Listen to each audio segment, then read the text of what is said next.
Страв, паника, збунетост меѓу населението во Газа, откако Израел издаде наредба сите кои живеат северно од речната долина Вади Аза да се евакуираат во јужниот дел на Газа во следните 24 часа. Станува збор за речиси 1.100.000 луѓе кои не знаат како да избегаат, а оние кои имаат автомобили се со празни резервоари. Копнината офанзива од Израел е се поизвестна. But what I want to share with you first is a humanitarian step that the IDF is taking in order to minimize civilian casualties as this war unfolds. And I would like to read verbatim, word for word, the message that we sent, obviously in Arabic, to the local population in Gaza City, informing them of the need to evacuate from where they are for their own safety.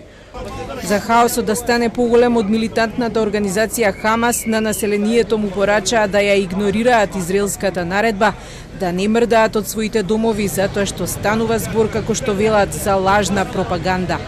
Во градот се заглавени и работници на Обединетите нации, од каде официјално ја повикаа израелската војска да ја укине наредбата за евакуација, бидејќи е невозможно за еден ден да се иселат повеќе од 1 милион луѓе, а она што следува од оваа трагедија е хуманитарна катастрофа.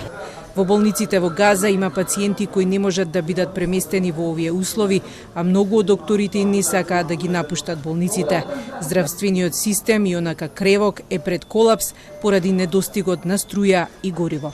في حال لا سمح الله توقفت هذه المولدات ستصبح هذه المستشفى عبارة عن مقبرة جماعية، لأن أكثر من 120 مريض على أي التنفس الصناعي من الجرحى، 1000 مريض بحاجة إلى غسيل كلى لا نستطيع تقديم لهم بدون كهرباء، 50 طفل في الحضانات وأقسام الخدج على العناية المركزة، محطات توليد الأكسجين لا يمكن أن تعمل، فبنحكم على 1000 مريض في هذا المستشفى بالموت المحقق.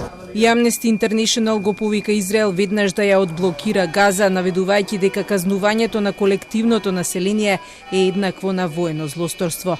Израел и одговори на светската организација дека барањето е срамно и дека со години ги затвораат очите во врска со вооружувањето на Хамас и искористувањето на цивилното население. Во меѓувреме се подготвува за следната фаза од војната. Со трупање на стотици илјади војници на границата со Газа, во секој момент може да почне копнената офанзива, за која има поддршка од Америка, но не и од соседните држави на Блискиот Исток, кои се закануваат дека ќе вратат.